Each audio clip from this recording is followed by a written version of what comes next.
Who's more protected, Lionel Messi or Kim Jong-un? It sounds like the dumbest comparison ever. One is arguably the greatest footballer of all time. The other rules one of the most secretive countries on earth. But if we're talking about how difficult it is to find people publicly criticizing them, this debate is a lot closer than you'd think. Before everyone starts typing, I'm not saying Messi and Kim Jong-un are comparable as people. I'm talking about protection. How quickly are mistakes defended? How often are failures explained away? How hard is it to criticize them without thousands of people pushing back? Those are the questions. Let's start with Kim Jong-un. In North Korea, state media presents him almost exclusively in a positive light. Successes are highlighted, failures are rarely acknowledged publicly. That's because the country's media is tightly controlled by the government. If all your information comes from state media, you're going to see a very different picture than someone reporting from outside the country. So in terms of official media protection, Kim Jong-un is basically playing on beginner difficulty. Now imagine criticizing Kim Jong-un inside North Korea. Oof.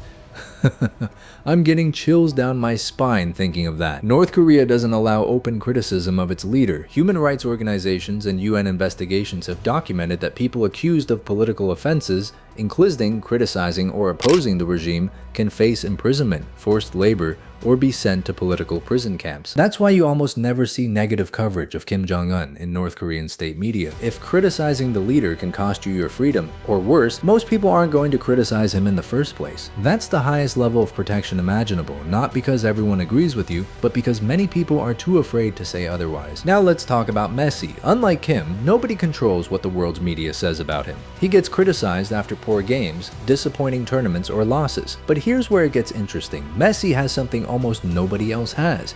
A fan base so massive that the second criticism appears, hundreds of people rush to defend him. And these fans are not joking around. Over the years, a lot of football fans have built this narrative that FIFA has a soft spot for Messi. They'll point to the Netherlands game in 2022. They'll point to the number of penalties Argentina received. They'll bring up controversial refereeing decisions. They'll even say FIFA wanted the perfect ending to Messi's career by giving him a World Cup. And all of that could be true, whether you believe any of that or think it's complete nonsense. The second someone says, FIFA helped Messi, Messi fans appear out of nowhere. Suddenly you're in a 300 reply argument. You've got people posting rule books, tactical analysis, slow motion replays, 20-minute YouTube documentaries, and by the end of it, nobody's changed their mind. Messi doesn't have government protection. He is the government.